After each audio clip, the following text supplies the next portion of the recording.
Hello, my shimmering star. I am Amika Diya. Welcome you all to this amazing platform of Tutors Theory. Our today's topic is the Unit 3 of our DLED second year book Work Education.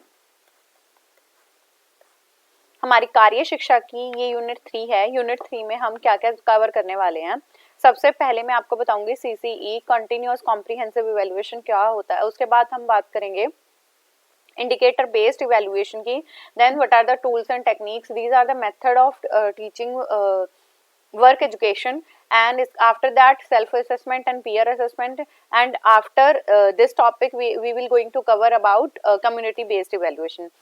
So ये पूरी जो unit third है ये dependent है कि हम किसी बच्चे को इवेल्युएट कैसे करते हैं. So firstly we are going to cover CCE is continuous and comprehensive evaluation. I think you are very well aware with the acronym CCE. CCE को ही कहा जाता है. C stands for continuous and the second C stands for the comprehension and E stands for evaluation. सतत एवं व्यापक मूल्यांकन.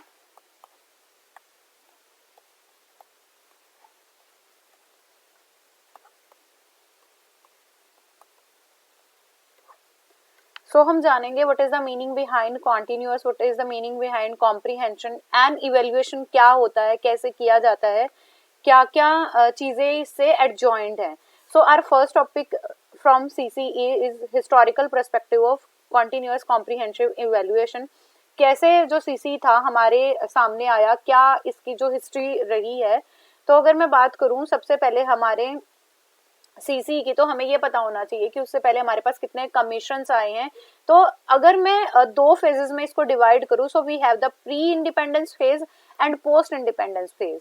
मैं सबसे पहले आपको ये बताने से पहले एक चीज और बताऊंगी. जब 2009 में RTE लॉन्च हुआ था उसके साथ ये चीजें भी बोली गई थी कि we have to do our assessment which is dependent on life skills values, attitudes, games, sports. इन सारी चीजों का भी आप ध्यान रखोगे. So we can say that the evaluation is not only depend on the scholastic area and it will also cover the co scholastic area, which means क्या कहना चाह रही हूँ मैं आपको, यहाँ पे आप करिकुलर एरियाज को भी काउंट करोगे और हमारे को करिकुलर एरियाज को भी काउंट करोगे. फिर CCE कैसे आया, बहुत सारे कमीशन हुए, सबने अपनी अपनी अथॉरिटीज पे बात करी, कमीशन पे बात करी.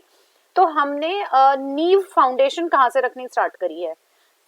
बिफोर इंडिपेंडेंस की बात करूं तो हमारे पास आए Hunter commission, Sadler commission, Hartog commission and sergeant plan. इनकी डिस्क्रिप्शन आपको याद करने की जरूरत नहीं है, बट आपको ध्यान होना चाहिए कि प्री इंडिपेंडेंस से पहले हमारे पास कौन कौन से कमीशंस आए थे. फिर आफ्टर इंडिपेंडेंस में आया हमारे पास यूनिवर्सिटी एजुकेशन कमीशन. ये इसको राधा कृष्णन कमीशन को भी बोला जाता है. एंड ये जस्ट आफ्टर आर इंडिपेंडेंस आया था. हमने 1947 में अपनी आजादी गेट करी एंड आफ्टर दैट 1948 में यूनिवर्सिटी ग्रांट कमीशन आ गया. फिर हमारे पास दूसरा कमीशन था मुदलियर कमीशन, जो कब आया था 1952 में. इसे बोला जाता था द सेकेंडरी एजुकेशन. ये चीज आप एक हायरार्की में याद रख लो कि पहले हमारी यूनिवर्सिटीज पे बात हुई कि अपर लेवल को कैसे अच्छा किया जाए, देन हम सेकेंडरी लेवल पे आए. देन इसके बाद आया था भोपाल सेमिनार ऑन एग्जामिनेशन. इसके बाद जो एग्जामिनेशन रिफॉर्म करने की बात थी वो आए थे, मैं डिस्क्रिप्शन भी बताऊंगी आपको. एंड इसके बाद आया था हमारे पास कोठारी कमीशन. कोठारी कमीशन आया था हमारे पास 1966 में. ओके. एंड देन हमारे पास आई थी नेशनल एजुकेशन पॉलिसी. एक 68 में आई थी, ये भी ध्यान रखना, और एक 86 में आई थी. Then we have the program of action. इसके बाद हमारे पास प्रोग्राम ऑफ एक्शन आया POA, ये 1992 में आया था. एंड इसके बाद हमारे पास आया है NCF भी हमारे पास 4 आ चुके हैं, 1975, 80, 2000 एंड 2005. ठीक है. So we will discuss one after one. University education commission कब आया, 1948. इसको याद करने की मैंने एक ट्रिक भी बताई थी आप लोगों को. राधा कृष्णन सबसे पहले भगवान जी आए थे पृथ्वी पे, विच मीन्स राधा कृष्णन. उसके बाद उनके हाथों में क्या थी, मुरली, जिसके थोड़ा सा रिजेंबल करता है Mudaliar commission. And after that इसके बाद हमारे पास आया Kothari commission. So what is the university grant commission stated that the University Grants Commission stated that we have to do a lot of work on the field of education. सो हमने जो भी subject बनाए हैं उनके ऊपर काम करना चाहिए, और कोर्स की जो इंस्ट्रक्शन है वो ऐसे रिकमेंड करी गई कि अलॉटेड जितना भी काम उस कोर्स के अंडर है हम उन्हें कंप्लीट करा सके। देन सेकेंडरी एजुकेशन ने क्या कहा था, the final assessment of the people should not be based on the entire result of the external examination, कि लास्ट में जो पेपर होते हैं उस पे ही नहीं पूरा जो बच्चे का असेसमेंट है मूल्यांकन डिपेंड करना चाहिए। नेक्स्ट है हमारे पास, उन्होंने और चीजें क्या कही कि बच्चे के फ्यूचर को डिसाइड करने के लिए स्कूल का जो पूरा रिकॉर्ड बनाया जाता है ड्यूरिंग देयर लर्निंग सेशंस, उनका भी ध्यान रखोगे। Then Bhopal seminar on examination, क्या इन्होंने क्या कहा था, all India council for secondary education एक सेमिनार रिफॉर्म करा था, किसके ऊपर, एग्जामिनेशन को रिफॉर्म करने के लिए। इन्होंने क्या कहा, the student can not be declared pass और fail on the basis of the external examination, आप सिर्फ लास्ट में मूल्यांकन करा के किसी बच्चे को पास या फेल नहीं बता सकते हो। नेक्स्ट है, student performance in the school should not be given due to importance, यहाँ ये मतलब है बच्चे को जो जैसा उसका प्रदर्शन है उसको उचित महत्व दिया जाए, ना कि सिर्फ उनकी पेपर की जितना उन्होंने लिखा है। और इन्होंने क्या कहा, इन्होंने कहा कि जो टोटल मार्क्स होते हैं ना किसी के भी, मान लो 100 मार्क्स का पेपर होता है तो उसमें से जो 20 मार्क्स की असेसमेंट है वो इंटरनल काउंट हो। इंटरनल मतलब उसने पूरे थ्रू आउट द ईयर क्या क्या कार्य किए हैं। After that, Kothari Commission stated that on the completion of course at the end of lower and higher stage, the student should receive a certificate from the school also giving the record. Kothari commission ने एक बात और बताई कि जैसे ही बच्चा अपनी कक्षा को पास कर ले उसके बाद हमें उनके रिकॉर्ड को बनाने के लिए, क्यूमुलेटिव रिकॉर्ड को बनाने के लिए आपको एक रिपोर्ट कार्ड बच्चे को प्रोवाइड करनी है जिसमें उनके पास पूरा ब्यौरा हो कि इन्होंने थ्रू आउट द ईयर क्या क्या गेट किया है मार्क्स के रिगार्डिंग। इसके बाद internal assessment should be conducted, जैसे हमारे एग्जामिनेशन रिफॉर्म में पहले ही बात हो चुकी है कि 80+20 का फॉर्मूला चले, तो इन्होंने भी बात दी कि बच्चों को जो है इंटरनल असेसमेंट भी कंडक्ट कराए जाएं जिससे कि बच्चे ने कॉम्प्रीहेंशन के साथ कितना काम किया है और कॉन्टिन्यूसली उसका इवेल्युएशन कैसे होते रहे। तो we have to assess their attitude, their interest and their ability and traits, how she और he solve the problems. Internal assessment में और क्या क्या चीजें करी जाएंगी, बच्चे के अचीवमेंट को रिकॉर्ड किया जाएगा एंड बच्चे के साथ we have to try to improve the level of the learner. Then Kothari commission की रिपोर्ट ने क्या क्या इशू किया, एग्जामिनेशन रिफॉर्म भी इशू किया जिसके अंदर बच्चे की कॉन्टिन्यूअस अचीवमेंट देखनी है, ना कि सिर्फ एट द एंड। ठीक है, ये मैं आपको हिस्टोरिकल बैकग्राउंड बता रही हूँ। उसके बाद हमारे पास NEP I 1986। NEP has strongly recommended the continuous comprehensive evaluation incorporate the both। तो 1986 ने क्या कहा है, NEP 1986 stated that we have to assess the child on both of the aspect, like कौन कौन से करिकुलर प्लस को करिकुलर दोनों एस्पेक्ट्स पे हमें बच्चों से बात करनी है, उनको असेस करना है। इसके बाद 1986 ने एक बात और कही, we have to take the formative and summative evaluation. इसके बारे में मैं आपको इसी क्लास में आगे बताऊंगी कि फॉर्मेटिव और समेटिव असेसमेंट होते क्या हैं। Then after that national curriculum framework आया NCF 2005। इन्होंने भी एग्जामिनेशन रिफॉर्म्स की बात की एंड ये कहा कि बोर्ड को लॉन्ग टर्म जो मेजर है उसको छोड़कर स्टूडेंट को कॉन्टिन्यूसली असेस करना चाहिए। आपको एक मैं चार्ट जरूर बताना चाहूंगी। हमारे पास होते हैं एस्पेक्ट्स में क्या होते हैं हमारे पास, एस्पेक्ट्स ऑफ असेसमेंट में हमारे पास दो टाइप के असेसमेंट होते हैं, फॉर्मेटिव एंड समेटिव। इसके बाद हमारे पास कुछ टेक्निक्स होती हैं बच्चों को जिससे हम ऑब्जर्व कर सकते हैं, असेस कर सकते हैं। टेक्निक्स में हमारे मेथड्स आ जाएंगे, जैसे प्रोजेक्ट मेथड आ गया, डिस्कशन मेथड आ गया, लेक्चर मेथड आ गया, ये सारे आ जाएंगे। फॉर्मेटिव असेसमेंट में हमारे यूनिट टेस्ट आ जाएंगे, पीरियोडिकल टेकन टेस्ट आ जाएंगे एंड समेटिव में आएंगे हमारे SA1 या SA2 जो हमारे समेटिव असेसमेंट होते हैं वो। इसके बाद मेरे पास वो है टूल्स क्या होते हैं, tools for conducting the assessment conducting करने के लिए भी हमारे पास 3 टूल हैं। टूल नंबर 1 हमारे पास है close ended question and tool 2 हमारे पास है open ended question and tool 3 हमारे पास प्रोजेक्टेड एज या project method. So close ended में हमारे पास आ जाएंगे true false, fill in the blanks, one word answer, जितने भी शॉर्ट टाइप के हैं ना, मैच द फॉलोइंग, ये हमारे किस में आ जाएंगे, MCQs। ये क्लोज एंडेड है, इनमें एक ही आप आंसर देने के बाद आपका आंसर क्लोज कर लिया जाएगा। क्लोज करने का मतलब आपके पास एक ही बाउंड्री है जिसके अंदर ही आप आंसर कर सकते हो।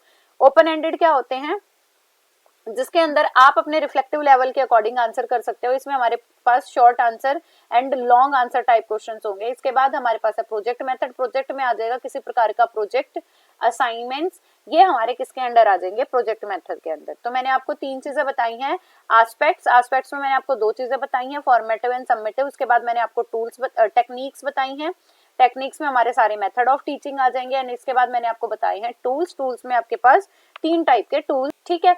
इसके बाद नेक्स्ट टॉपिक है हमारा कॉन्सेप्ट ऑफ सीसी। मैंने हिस्टोरिकल बैकग्राउंड बता दिया कि कहाँ से कॉन्टिन्यूस एंड कॉम्प्रीहेंसिव इवेल्युएशन करने की बात चली और कैसे कैसे ये बात एनसीएफ पे आने के बाद को करिकुलर एंड करिकुलर दोनों एक्टिविटी को असेस करने की बात हो गई थी। अब CC stand for the continuous and comprehensive evaluation, ये मैंने बिल्कुल आपको स्टार्टिंग में ही बताया। The acronyms stand for continuous comprehensive evaluation. Continuous मतलब जो निरंतर चलता रहता है, कभी रुकता नहीं है। कॉम्प्रीहेंसिव मतलब जो सारी चीजों को इंक्लूड कर रहा है। एंड इवेल्युएशन मतलब बच्चे को ऐसे असेस करना कि बच्चे के हर एस्पेक्ट का आप पता लगा पाओ। So continuous which is refers to the regular assessment of the learner. इसमें बच्चे को रेगुलरली हमें असेस करते रहना है कि बच्चे ने कितना सीखा। If child have any kind of problem, तो आप उसको क्या कर सकते हैं, हम उसका असेसमेंट टाइम टू टाइम कर सकते हैं और ऐसा असेस कर सकते हैं कि बच्चे को डायग्नोस और रेमेडीज भी प्रोवाइडेड हो। नेक्स्ट आता है हमारे comprehensive not just dealing with the written, कि बच्चे ने कैसा लिखा उससे ही आप बात कर लोगे। It deals with the curricular activity, co curricular activity and learning experience of the child. And evaluation क्या होता है, बच्चे की अचीवमेंट को रिकॉर्ड करना, बच्चे के हर एक एस्पेक्ट को क्या करना, असेस करना। नेक्स्ट है CCE refers to the system of school based evaluation of the student that covers all aspect of the student। तो CCE क्या कर रहा है, बच्चे के डेवलपमेंट में जितने भी एस्पेक्ट्स इंक्लूडेड हैं सबको असेस करने की कोशिश कर रहे हैं। According to term CC, continuous means emphasis on the all aspects of life, जैसे लाइफ स्किल होगी, प्रॉब्लम सॉल्विंग स्किल होगी, प्रोजेक्ट मेथड स्किल हो गई, कलेक्शन स्किल हो गई, कम्युनिकेशन स्किल होगी। तो हम सारी एस्पेक्ट पे बात कर रहे हैं, उसके बाद हम उनकी ग्रोथ एंड डेवलपमेंट को देख रहे हैं। तो हमें क्या क्या चीजों का ध्यान रखना है, रेगुलरिटी, हमें रेगुलर टाइम इंटरवल पे बच्चे को असेस करते रहना है। दूसरा हमें देखना है फ्रीक्वेंटली बच्चों को यूनिट टेस्ट उनके साथ साथ करा देने चाहिए। And after that if child have any kind of problem, तो हमें बच्चों को डायग्नोस करना है। देन उसके करेक्टिव मेजर मीन्स रिमेडी करानी है, उसको रीटेस्ट करना है कि बच्चे का अब लेवल क्या है। And after that we have to provided the feedback to the learners. तो हमें कॉम्प्रिहेंसिव का मतलब पता चला जिसके अंदर आप बहुत सारी चीजें इंक्लूड कर रहे हो, बच्चे के करिकुलर, को curricular, all the aspects. And इसमें आप कौन कौन से डोमेन्स या कौन कौन से लर्नर्स डेवलपमेंट एरियाज ले रहे हो, नॉलेज बेस्ड, जिसके अंदर बच्चा क्या कर रहा है, अपने क्रैमिंग लेवल पे है, बच्चा सिर्फ अपनी नॉलेज को इकट्ठा करने की कोशिश कर रहा है। अंडरस्टैंडिंग, यहाँ पे बच्चा चीजों को अंडरस्टैंड करके कलेक्शन कर रहा है। अप्लाइंग, उन्हीं जो उसे नॉलेज मिली है उसको अप्लाई कर रहा है। एनालाइजिंग, उस जो भी उनके सामने स्टफ है उसको एनालाइज करके ये पता लगा पा रहा है कि इसके अंदर गिवन क्या है। And that child have to evaluate that situation. And after that अगर उसे पूरी नॉलेज हो गई है उसके बारे में, नाउ ही और she can create some kind of new situations और new solution and alternative for their problems. Then इसके बाद हमारी एनईपी की रिकमेंडेशन क्या थी, the scheme of comprehensive continuous evaluation में भी फ्लेक्सिबल होने चाहिए, ऑपरेटेबल, काम किया जा सके जिसपे। और जो भी हमारी यूनिवर्सिटीज हैं जिसके अंदर जैसी भी एक्टिविटीज हो रही हैं उनके कंपल्शन बना के, मतलब बच्चे की पूरी पर्सनैलिटी को असेस करना है, ऐसे हमें बात करनी है और ऐसे ही एविडेंसेस किसी इंस्टीट्यूट या यूनिवर्सिटीज को प्रोवाइड करने हैं या स्कूल्स को प्रोवाइड करने हैं जिससे बच्चे के हर एक एस्पेक्ट को असेस किया जा सके। नेक्स्ट आते हैं हमारे ऑब्जेक्टिव्स ऑफ सीई, क्या हमारे उद्देश्य हैं, क्यों हम कॉन्टिन्यूअस कॉम्प्रिहेंसिव इवैल्यूएशन को लाना चाहते हैं। सबसे पहले तो ये कहा गया कि बच्चे के तीनों डोमेन्स पे बात हो। तीनों कौन कौन से डोमेन होते हैं, कॉग्निटिव जिसमें संज्ञानात्मक मतलब बुद्धि से रिलेटेड सारी चीजें की बात की जाती है, साइकोमोटर जिसमें बच्चों के फिजिकल सारी अपीयरेंस उनको कैसे काम करते हैं, फ्लेक्सिबिलिटी क्या है। एंड देन इसके बाद होती है हमारी affective which deals with the भावनात्मक कौशल, मतलब बच्चों की फीलिंग से रिलेटेड है। ये बच्चों के थॉट प्रोसेस पे कैसे काम कर रहा है, कैसे जो मेमोराइजेशन हो रही है हम उसे हटा सके और अंडरस्टैंडिंग को इंक्रीज कर सके। इवैल्यूएशन को इंटीग्रल पार्ट बनाना है। इंटीग्रल पार्ट बनाने का मतलब है सारी ही एक्टिविटी का अभिन्न अंग है, हमें बच्चों को हर एक एक्टिविटीज पे क्या करना है, असेस करना है। एंड इवैल्यूएशन ये भी कहता है कि किसी बच्चे को किस तक पहुंचाने के लिए, अचीवमेंट तक, उसके अचीवमेंट रिकॉर्ड करने से पहले बच्चों की इंप्रूवमेंट पे ध्यान दो अगर बच्चा कोई भी प्रॉब्लम या किसी प्रकार की सिचुएशन को फेस कर रहा है। नेक्स्ट है to evaluation as the quality control device. Evaluation को ऐसा मानना है कि बच्चे की परफॉर्मेंस जो है उसके लिए हम एक स्टैंडर्ड बना दे कि बच्चे को इतना को करिकुलर एक्टिविटीज में भी इंडल्ज होना जरूरी है। उसके बाद यूटिलिटी और इफेक्टिवनेस कि आप जो भी प्रोग्राम या जो भी पढ़ाई करा रहे हो उसका कोई प्रयोग भी है या नहीं है।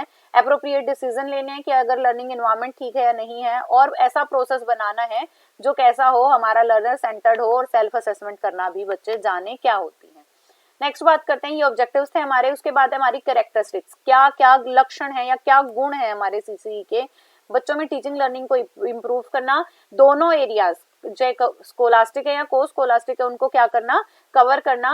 मल्टीपल टेक्निक यूज करना, रिप्लेस करना एग्जामिनेशन जो हमारा अर्लियर रिजिड एग्जामिनेशन पैटर्न था, जो कठोर व्यवस्था थी, उसे रिप्लेस कर देना। असेसमेंट को पूरे साल तक चलाना और बच्चों को उनके अंदर एक ऐसी लर्निंग की भावना को जागृत करना जिससे कि बच्चे क्या कर सके, कंसीव कर सके ज्यादा से ज्यादा नॉलेज को। एंड इसके अंदर जो जजमेंट है वो पार्शियल ना हो, आपकी जो डिवाइसेस हैं वो सारी चीजों को एस्पेक्ट को देखें।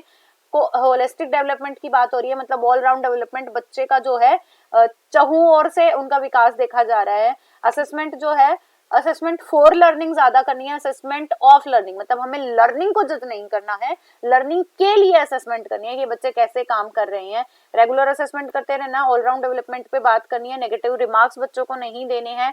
फॉर्मेटिव और समेटिव इवेल्युएशन दोनों टाइप पे आपको असेसमेंट करनी है। पीरियोडिक टेस्ट भी आप लेते रहोगे एंड इसके साथ साथ हम बच्चों को एक्टिविटीज भी परफॉर्म कराएंगे जिससे बच्चों का चहुमुखी विकास हो सके, ऑलराउंड डेवलपमेंट हो सके।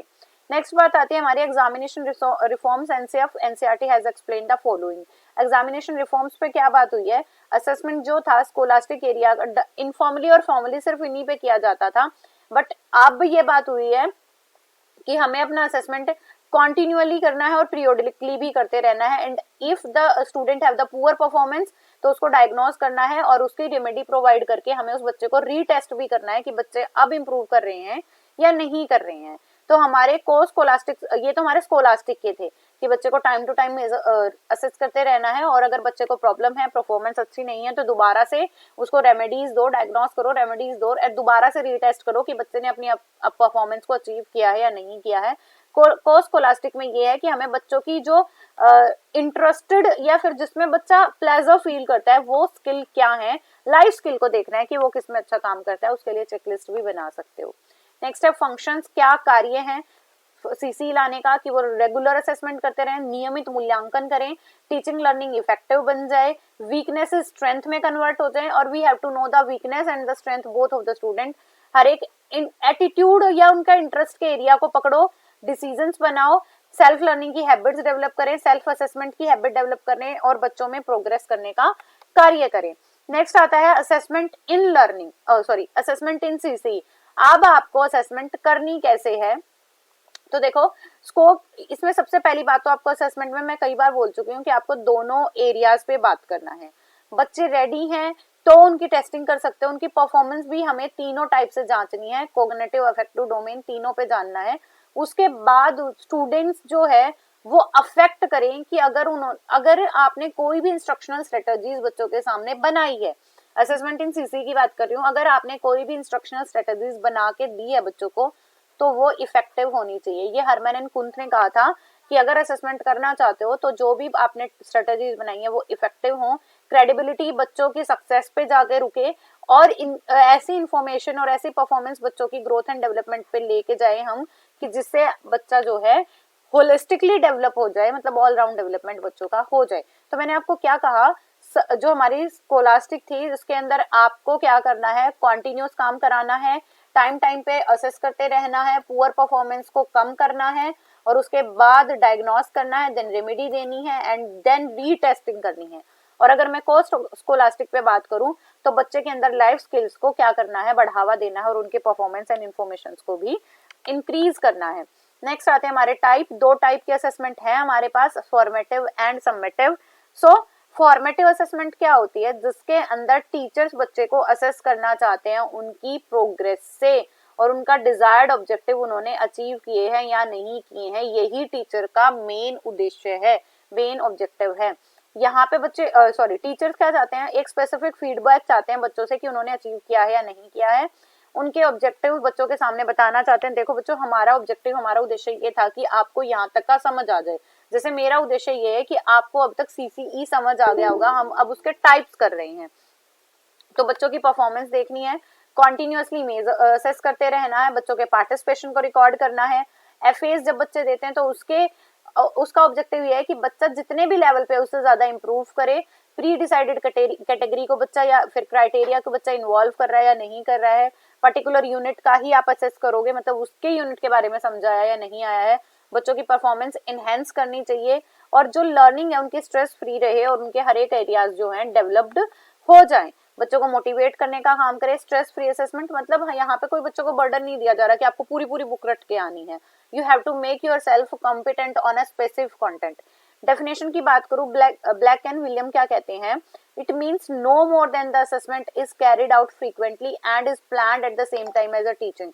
यहाँ पे कहने का मतलब है कि जो मूल्यांकन है वो बार बार किया जाता रहना चाहिए और आपको ऐसी योजनाएं बनानी है जो आपकी शिक्षण के साथ साथ, टीचिंग के साथ साथ लर्निंग को भी इनहेंस कराने का काम करें, मतलब प्लान करके चलोगे ये सारी चीजें भी। सैडलर कहते हैं it includes both feedback and self monitoring.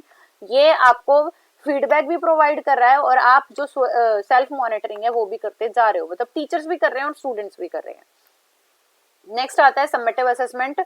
Summative assessment increasingly being used to sum up the learning. Summative assessment कराई किस लिए जाती है कि आपने जो भी लर्निंग किया है अब हम उसे सम अप करने जा रहे हैं, अब हम लास्ट में पहुंच गए हैं। तो इवेल्युएशन किस चीज को डेमोन्स्ट्रेट करता है, the summative assessment test to other graded evaluation must be demonstrably reliable, valid और free of biasness। कैसा होना चाहिए, मतलब किसी विश्वसनीय हो, किसी भी प्रकार की जो बायसनेस है वो उसके अंदर ना हो, एंड ऑफ द कोर्स हो। सेकेंडली बच्चों के जो डिजायर्ड ऑब्जेक्टिव बताए गए हैं, अब ये समझा जाता है कि बच्चों ने वो अचीव कर लिए हैं, तो अब हम बच्चों को असेस करने जा रहे हैं कि हाउ मच दे अचीव्ड, कितना उन्होंने किया है। ये हमारे ईयरली भी हो सकते हैं समेटिव असेसमेंट और हाफ ईयरली भी हो सकते हैं। Board examination and home examination also included in the summative. ये इवैल्यूएशन का प्रोसेस है, इफेक्टिवनेस टीचिंग की जानती है और ये लर्निंग का असेसमेंट है, मतलब असेसमेंट ऑफ लर्निंग है। और इसके अंदर हमारे पास स्टैंडर्डाइज्ड टेस्ट यूज किए जाते हैं जो स्टैंडर्ड होते हैं, मतलब बच्चों को इतने पार्ट्स मिलेंगे, इतने पार्ट्स का मार्क्स मिलेगा, इतने नंबर ऑफ वर्ड्स लिखने चाहिए। अब अगर मैं बात करूं एडवांटेजेस की, स्ट्रेस फ्री एनवायरनमेंट देना है, इससे क्या होगी, ड्रॉप आउट कम होगी बच्चों की, रेगुलर असेसमेंट होती रहेगी तो बच्चों को आप कॉन्सेप्चुअली देख पाओगे कि उन्होंने कितना लर्न किया है, नहीं किया है, अंडरस्टैंडिंग बढ़ेगी, फ्रेंडली एनवायरनमेंट उन्हें मिलेगा। और जब हम सिर्फ करिकुलर की, सिलेबस की, कंटेंट की बात करते रहते हैं तो बच्चों की जो लाइफ स्किल है हम उनके बारे में भूल जाते हैं। तो उस एस्पेक्ट पे भी हम बच्चों पे ध्यान देंगे जिससे बच्चा तीनों डोमेन्स में, तीनों एस्पेक्ट्स में क्या होगा, स्टेबल हो जाएगा और बैलेंस रहेगा, मतलब फिजिकल में भी, इमोशनल में भी और मेंटल कॉग्निशन में भी। रेमेडीज प्रोवाइडेड होगी, क्रिएटिव टीचिंग होगी and student also develop the all round holistic develop. Our next topic is performance based assessment. Performance based assessment क्या होता है, जिसमें आप बच्चे की परफॉर्मेंस को क्या करते हो, असेस करने को, उसको मूल्यांकन करने की कोशिश करते हैं। सो परफॉर्मेंस बेस्ड असेसमेंट को PBA भी बोला जाता है। According to psychological data suggest different learners learn differently. हमें ये बोला गया है कि, बोला नहीं, ये प्रूवन भी है कि सभी जो लर्नर्स हैं, हमारे अधिगम प्राप्त करने वाले जो बच्चे हैं, सबकी IQ लेवल सबका अलग है, उनकी मतलब मानसिक क्षमताएं अलग अलग हैं और मनोविज्ञान इन्हें प्रूव भी करता है और सबके अंदर इंडिविजुअल डिफरेंसेस भी हैं। So there is a different kind of modes in different kind of modes, जिससे हमें पता चलता है कि everybody have the individual differences. और क्या कह रहे हैं, there is an individual difference and therefore there should be a different mode of assessment, examination, hall paper, test। ये कह रहे हैं कि अगर सबकी मानसिकता अलग अलग है, सबके सोचने का तरीका अलग है, तो हमें असेसमेंट के डिफरेंट काइंड ऑफ टूल्स भी प्रयोग में लाने चाहिए। So was verbal proficiency superior to the writing skill, जो बोलने में अच्छा है, जिनकी मतलब कम्युनिकेशन स्किल अच्छी है, वो कैब अच्छी है, हम उन्हें राइटिंग स्किल से मेजर असेस कर सकते हैं। But who work more slowly but rather than the deeper inside, but जो अच्छे से कार्य करते हैं हम उनके लिए डिफरेंट टूल्स यूज कर सकते हैं, जैसे रिफ्लेक्टिव लेवल के टूल यूज कर। Who work better in a group than individual, कुछ ऐसे पर्सन होते हैं जो ग्रुप में बहुत अच्छे से काम कर पाते हैं एक्सेप्ट इंडिविजुअली। कोई आपका समूह में बहुत अच्छे से कार्य कर पाता है, व्यक्तिगत नहीं कर पाता, तो हमें असेसमेंट टूल शिफ्ट करने की भी कोशिश है। पहला है लर्नर्स पैसिव रिसिपेंट्स। कुछ ऐसे भी हैं हमारे जो बच्चे हैं, स्टूडेंट हैं, जो पैसिवली रोल प्ले करते हैं। दूसरा focusing on the learning product and outcome, इस पे फोकस करना, मतलब मेन एम हमारा लक्ष्य ये है कि बच्चों ने क्या लर्न किया है, क्या आउटकम रहे, उस पे फोकस करना। Focus is on the knowing learning deficient of the learner, बच्चे किस चीज में कमी कर रहे हैं। वन स्लॉट और इंटरमिटेंट अप्रोच, जिसके अंदर आप बच्चों को ड्यूरिंग द सेशन मेजर करते हो, असेस करते हो। असेसमेंट ऑफ सिंगल एट्रीब्यूट, किसी एक क्वालिटी को भी आप असेस कर सकते हो। And assessment of learning, objective क्या रहेंगे कि बच्चा एक्टिव पार्टिसिपेशन करे, लर्निंग प्रोसेस पे आप पूरी प्रक्रिया पे भी ध्यान दोगे और बच्चों ने एक्सपीरियंस अनुभव कैसे गेन किए हैं उन पे भी ध्यान दोगे। Focus is on the strength, बच्चे की क्षमताओं, उनकी एबिलिटीज, उनकी उपलब्धियां, उनकी जरूरतें, इन चीजों पे हमारा फोकस रहेगा। कॉन्टिन्यूअस कॉम्प्रिहेंसिव इवैल्यूएशन अप्रोच से हम क्या करेंगे, असेस करेंगे। वेरियस एट्रीब्यूट जैसे सीसीए अप्रोच है उस पर फोकस करोगे आप। एंड असेसमेंट फॉर लर्निंग, मतलब हमारा ओवरऑल लक्ष्य तो ये है कि हमने असेसमेंट कितनी की है उसको असेस करना, बट ड्यूरिंग द प्रोसेस रहेगा हमारी फॉर लर्निंग की, हम असेस भी किस लिए कर रहे हैं कि हम और लर्निंग को अच्छा बना पाए।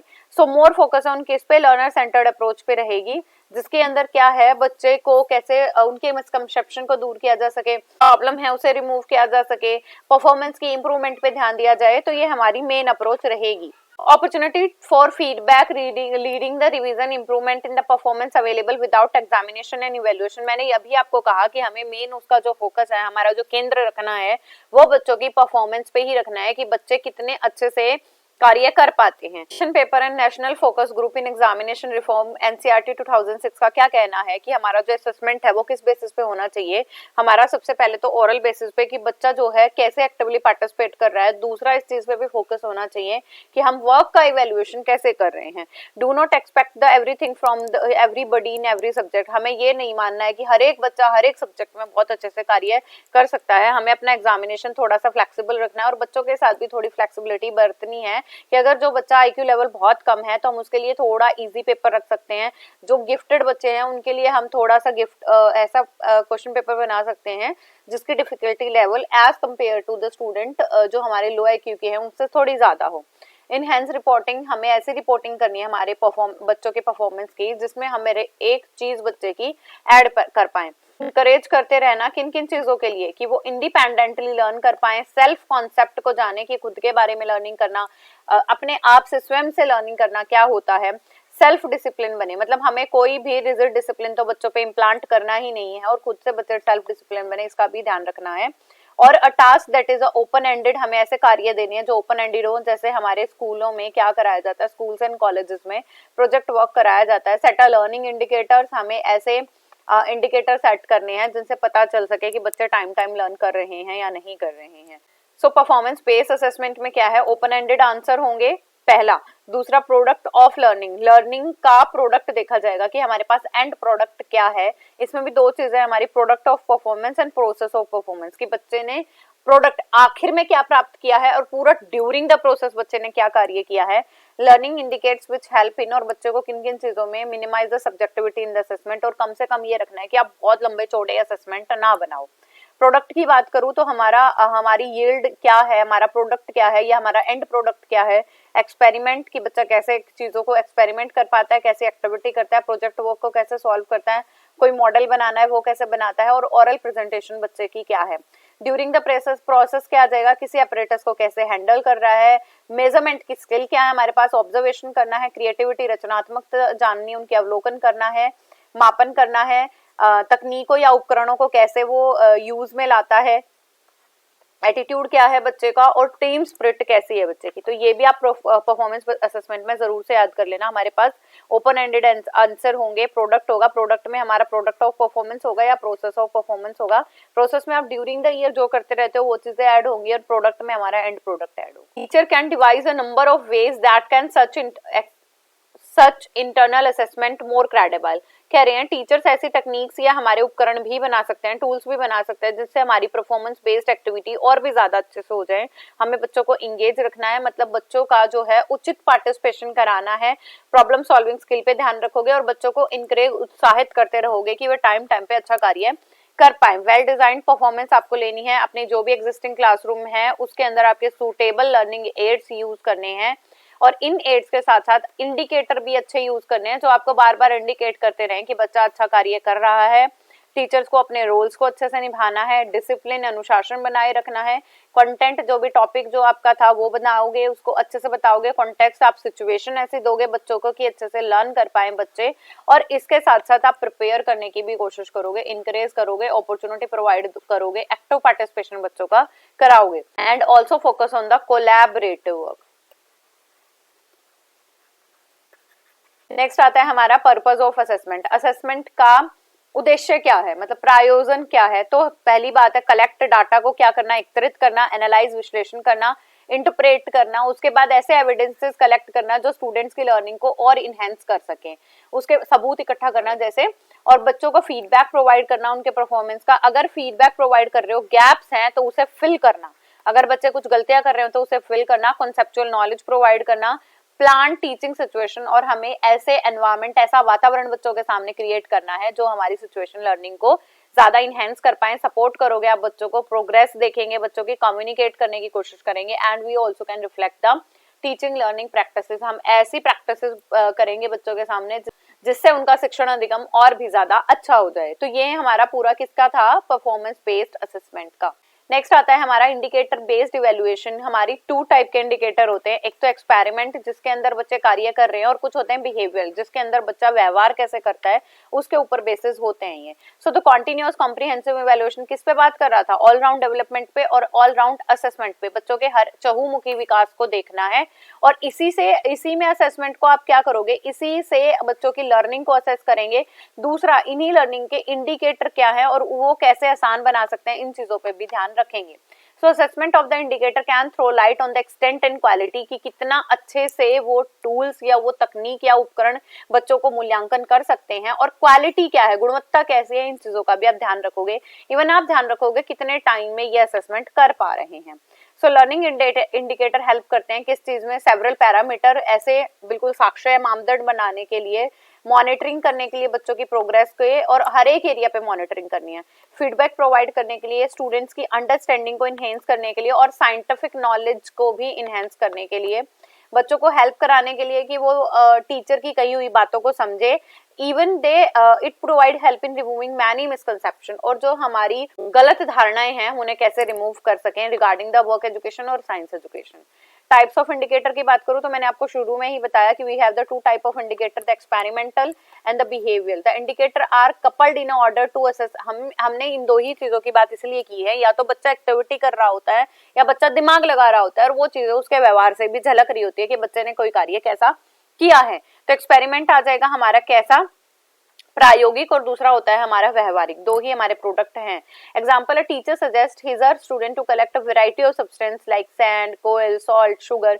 बच्चों को कहा है कि ये सारी चीजें आप सॉल्ट, डस्ट, चॉक पाउडर ये कलेक्ट करो, और उनसे कहा है कि आप एक्सपेरिमेंट करो कि ये पानी में सॉल्युबल होंगे या नहीं है, फिर उसके बाद बच्चा टेबल बना लेगा। तो देखो हम क्या कर रहे हैं, बच्चे एक्सपेरिमेंट कर रहे हैं चीजों का, तो वो एक्सपेरिमेंटेशन आ जाएगी। यहाँ पे बच्चे क्या कर रहे हैं, यहाँ भी एक्सपेरिमेंट करके देख रहे हैं कि which are the soluble in water and which one is not soluble in water. तो ये चीजें करने की कोशिश कर रहे हैं। तो this is a kind of objectivity जिससे आप बच्चों की परफॉर्मेंस को इंडिकेट करके, मतलब ये इंडिकेट कर रहा है बच्चों की परफॉर्मेंस को, और आप सजेस्ट कर सकते हो। एक्सपेरिमेंट जिसके आउटकम उनके बिहेवियर में ना होके, मतलब बिहेवियर का रिप्रेजेंटेटिव हो, कि उन्होंने जैसा व्यवहार किया है वही उसके जो असेसमेंट की रिक्वायरमेंट बनी रहेंगी। अब मैं लर्निंग आउटकम्स की बात करूं तो क्या होते हैं, ऑब्जर्वेशन एंड क्लासिफिकेशन। यहाँ पे आप क्या करोगे, क्लासिफाई करोगे ग्रुप्स को।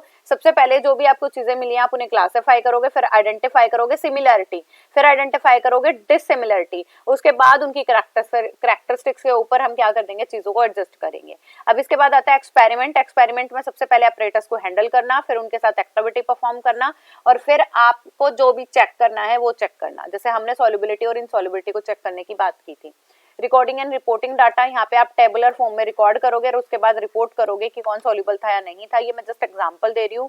इनफेरेंस में आप अपना कंक्लूजन लिख सकते हो, या आपने कोई नई चीज ऑब्जर्व की है तो वो आप उसमें वो भी बता सकते हो। एटीट्यूड वैल्यू, बच्चे ने इनिशिएटिव खुद से लिया या वो वेट कर रहा था कोई और करे, बच्चे ने अपनी रिस्पॉन्सिबिलिटी ली है खुद से उसकी तरफ वर्क टुवर्ड्स दैट, किया है, सेंसिटाइज था बच्चा, मतलब उन्होंने अपनी पूरी संवेदनाओं के साथ मतलब अपने आप को बिल्कुल एक्टिव रख के कार्य किया है, वेस्टेज को अवॉइड किया है, और अगर कोई चीज ऐसी थी जिसे आप रीयूज कर सकते हो तो क्या वो रीयूज करने की कोशिश। इसके बाद आते हैं हमारी बिहेवियर में क्या होता है, बच्चों की टोटल परफॉर्मेंस डिपेंड करती है कि पेन पेपर टेस्ट कैसा था या बच्चा किसी चीज को कैसा व्यवहार कर रहा है। सो वर्क हैबिट क्या आ जाएंगी, इफेक्टिवनेस देखोगी कि आपको क्या सिलेक्ट करना है रॉ मटेरियल का, कैसी एक्टिविटी उस पर करनी है और कौन सा इक्विपमेंट लोगे। देन आती है इनिशिएटिव कि बच्चे ने खुद से आगमन करना स्टार्ट किया है या नहीं किया है। इसके बाद है क्रिएटिविटी कि वो कोई रचनात्मक है। परसिस्टेंस, एक ही राह पे बने रहना। यूज ऑफ प्रॉपर टाइम, जितना उसको टाइम मिला है उसको मैनेज करके यूज करना। After the task cleanliness of the place, after मतलब अगर उसने अपना एक्टिविटी परफॉर्म कर ली है तो क्या वो उस स्थान को, उस प्लेस को साफ सफाई कर देता है। टूल्स और टेक्निक्स को जिस जगह पे रखे थे वहां पे रख देता है, और जो भी मटेरियल उसका बचा है या कम था उसे जुडिशियली कैसे, मतलब अपनी समझ के साथ उसे कैसे प्रयोग में ला रहा है। अगर मैं सोशल कंटेक्स्ट की बात करूं, सोशल एटीट्यूड की बात करूं, तो वेलफेयर सोचता है दूसरों का, सेंसिटिव है किसकी तरफ, सोशल वेलफेयर की तरफ। डिग्निटी ऑफ लेबर बना के रखता है, लेबर का मतलब होता है मेहनत, कि जो मेहनत करता है उसी का सम्मान करता है। सोशल कमिटमेंट की वो जो कमिटमेंट अपने आप से सामाजिक कमिटमेंट लेके चला उसे पूरा करेगा। डिजायर्ड बिहेवियर करेगा, दूसरों को रिस्पेक्ट करेगा। कोलैबोरेटिव वर्क करेगा, दूसरों को समझने की कोशिश करेगा, सबसे पहले लिसनिंग करेगा, आफ्टर दैट अंडरस्टैंड करके अपना फीडबैक प्रोवाइड करेगा। इंटरेस्ट में बात करूं तो एस्थेटिक है, साइंटिफिक है, सोशल है, रिक्रिएशनल है, वोकेशनल है, एक्टिविटी है या डेडिकेशन है। अगर मैं स्किल की बात करूं तो कैसे हैंडल करना है, अप्रोप्रिएट टूल क्या होंगे, टेक्निक्स देखना, ऑब्जर्व अवलोकन करना, ड्राइंग करना, ग्राफ्स बनाना, एक्सपेरिमेंट करना और चीजों का एस्टिमेट करना, ये हमारे स्किल रहेंगी। एथिकल वैल्यू में आ जाएंगी बच्चा कितना पंक्चुअल है, रेगुलर कितना है, नियमित कितना है, कॉपरेशन कितना करता है, सहयोग कितना करता है, उसके अंदर टीम स्पिरिट कितनी है, डिसिप्लिन अनुशासित है या रिस्पॉन्सिबिलिटी अपने ऊपर अपना आत्मनिर्भरता लेता है, सिंपैथी एंड एम्पैथी शो करता है, इंक्लूसिव समावेशी कक्षा कक्ष के अंदर। एडजस्टमेंट की बात करें तो पीयर ग्रुप के साथ वर्किंग सिचुएशन में, और कोई पर्सनल या प्रेज या क्रिटिसाइज कर रहा है तो अपने आप को कैसे एडजस्ट करता है। सो इंडिकेटर बेस्ड इवैल्यूएशन में दो अप्रोच थी, कौन सी, बिहेवियल और एक्सपेरिमेंटल। इनके अकॉर्डिंगली हम ओरिएंटेशन और सर्विस प्रोग्राम चलाते हैं जिस पे बच्चे कार्य कर सकें। And assessment is authentic and that much scope of flexibility, और हमें ये भी ध्यान रखना है कि जो हमारी असेसमेंट रहेगी वो ऑथेंटिक होनी चाहिए, मतलब उनके जो भी आप मूल्यांकन कर रहे हो वो प्रमाणित हो, उसे आप प्रूव कर सकते हैं। एंड इसके बाद है performance of the learner can be shown qualitatively in the terms of grade, आप उनकी परफॉर्मेंस को ग्रेड की टर्म में बता सकते हो, ये लर्नर को हेल्प करेगा स्ट्रेंथन अप करने में, मोटिवेट। ऑब्जर्वेशन क्या होती है, अपनी सेंसेस को यूज करते हुए डाटा का कलेक्शन ऑब्जर्वेशन ही कहलाता है। ऑब्जर्वेशन सबसे फंडामेंटल स्किल है, छोटा बच्चा भी करने लग जाता है। अपनी मम्मी को छोटा बच्चा कैसे जानता है, जब उसकी मेमोरी में कुछ भी नहीं है। तो जो भी चीजें आप 5 सेंसेस को यूज करके एज अ टूल कलेक्ट कर रहे हो वो आपके क्या कहलाएंगे, ऑब्जर्वेशन ही कहलाएंगे। Observation practical knowledge about surrounding, जब आप चीजों को अपने परिवेश में देखते हो तो वो जो इंफॉर्मेशन आपके पास रहेगी वो ऑब्जर्वेशन रहेगी। डेवलपमेंट, किसकी डेवलपमेंट में, आपकी मेंटल फैकल्टीज, जो आपकी मानसिक क्षमताएं हैं उसकी डेवलपमेंट में भी ये बहुत हेल्पफुल है। नेक्स्ट है आपका टाइप्स ऑफ ऑब्जर्वेशन। सबसे पहले है आपका क्वालिटेटिव और क्वांटिटेटिव। क्वालिटेटिव जिसके अंदर आप सिर्फ क्वालिटी कैरेक्टरिस्टिक्स को देख रहे हो, लाइक आपने किसी बच्चे को देखा, आपने सिर्फ कैरेक्टरिस्टिक्स को देखा कि बच्चा तो अहिंसावादी है, बच्चे का कलर गोरा है, आंखों का कलर ब्लैक है। एंड क्वांटिटी वाइज देखा तो आपने देखा कि इसने साइंस में 10 नंबर गेन करे तो ये 50 में से तो एक अच्छा बच्चा नहीं है। तो मतलब आप क्वालिटी सिर्फ कैरेक्टरिस्टिक्स देख रहे हो तो वो हमारा क्वालिटी हो जाएगा। अगर आप उसको क्वांटिफाई भी कर रहे हो, मेजरिंग यूनिट पे भी लेके आ रहे हो तो वो आपका क्वांटिटेटिव हो जाएगा। आपको ऑब्जर्वेशन बनाते वक्त कौन कौन सी चीजों को ध्यान रखना है। सबसे पहले ऑब्जर्वेशन सोशल और फिजिकल एनवायरनमेंट में ही कर सकते हैं। ऑब्जर्वेशन आप इमेजिनेशन में नहीं कर सकते हो। आप ऑब्जर्वेशन तब कर पाओगे जब आपके पास पूरी क्लास है आपके सामने और आपके पास अपॉर्चुनिटी है, you have to observe the student. Guideline होनी चाहिए ऑब्जर्वेशन प्रॉपर करने के लिए। आप during the observation teacher as a guide और फैसिलिटेटर रहेगा अगर बच्चा ऑब्जर्वेशन कर रहा है। अलॉन्ग स्टूडेंट बच्चे को भी ऑब्जर्वेशन करती रहना, टीचर को भी ऑब्जर्वेशन करते रहना है अपने बच्चों को इनकरेज करना है कि वो अपने एविडेंसेस को रिकॉर्ड भी कर ले और इंडिपेंडेंट होकर सब अपनी अपनी ऑब्जर्वेशन दे। लास्ट टॉपिक तक आपने सीख लिया कि ऑब्जर्वेशन क्या होता है, डिफरेंट काइंड्स ऑफ ऑब्जर्वेशन क्या है। अब हम जानेंगे कि ऑब्जर्वेशन मेथड क्या होता है। ऑब्जर्वेशन मेथड, इसके अंदर क्या है, ऑब्जर्वर और the researcher sometimes become participants in the process of observation. यहाँ पे जो हमारा रिसर्चर है या हमारा जो साइकोलॉजिस्ट है या हमारा टीचर है, उसे ऑब्जर्व करने के लिए उसमें पार्टिसिपेट करना पड़ेगा और बच्चे की हर एक जो कैपेबिलिटीज हैं, उनकी स्ट्रेंथ है, उसको ऑब्जर्व करना पड़ेगा और बच्चे के व्यवहार को भी देखना पड़ेगा कि टुवर्ड्स द सिचुएशन बच्चा कैसे चल रहा है।